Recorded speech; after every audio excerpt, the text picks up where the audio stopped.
Thank you for letting me ask you these questions. So first of all, I would like to ask you, what is, with your words, metacognitive therapy? Okay. Metacognitive therapy is an evidence-based treatment approach, and it's based on a particular model of psychological disorders. In this model, problems arise from overthinking, thinking too much, extended thinking. That often takes the form of worrying, ruminating, which is analysing the past, analysing feelings, and certain biases in attention. The question is, why are some people more prone to activate this pattern of thinking than other people? And we've discovered that this is linked to metacognitive beliefs. These are the beliefs people have about their own mental processes and beliefs about thinking. For instance, some people think that it's helpful to worry, to anticipate danger so they can avoid threat. And so they tend to run through life by anticipating threats and danger, worrying a lot, and that keeps anxiety going.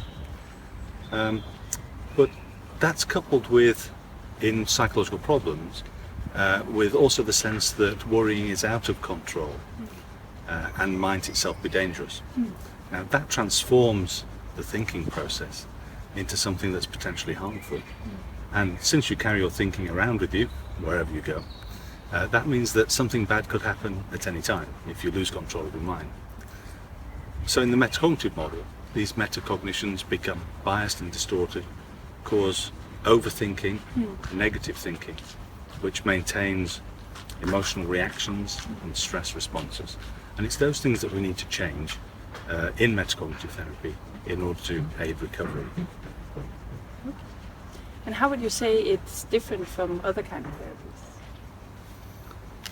Well, if we contrast it with CBT, which is also an evidence-based therapy and is effective, in cognitive behavior therapy, the emphasis is on reality testing thoughts and beliefs, so challenging the idea, for instance, that somebody might be a failure or foolish. But the metacognitive therapist doesn't do that. Instead, the metacognitive therapist looks at the thinking processes around that idea and enables the patient to step outside of those thinking processes to control them. So to give you an example, a CBT therapist might ask a client, how much do you believe you're a failure? And is there any evidence to support that? To reality test that idea to see if it's true or not. Is it grounded in fact? But the metacognitive therapist would use a different set of questions, a different dialogue, and would ask, how much time do you spend analysing your failures? How much time do you analyse and think about being foolish? Is that an activity you can reduce? So in MCT, the aim is on changing thinking processes and bringing overthinking under control, rather than reality testing particular ideas. So if you were suffering from anxiety, depression and stress, why would you choose metacognitive therapy? I think I'd choose metacognitive therapy because it's highly effective. Recent meta-analyses show that recovery rates are high in anxiety and depression, and the preliminary evidence is that it might be more effective than cognitive behavior therapy. So it seems to me that's a good bet.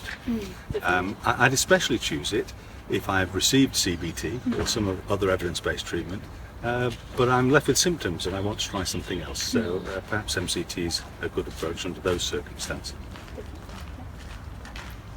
Can I ask you one last question? Sure.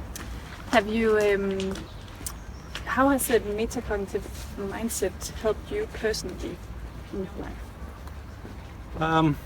I think the principles of metacognitive therapy can apply to all of us. And in developing MCT, I've discovered that thoughts are perhaps not as important as I first thought that they were. But I began as a CBT therapist, and CBT places a great deal of emphasis on thoughts and beliefs. I guess that's encapsulated with old sayings like the power of positive thinking. But really, MCT has forced me to question whether thoughts are really that important and that meaningful. I think we can have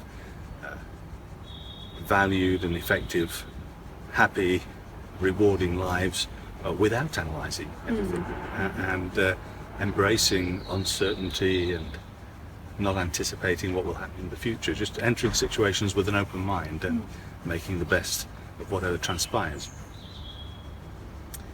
Thank you very much. Thank You're you for welcome. letting me ask you these questions.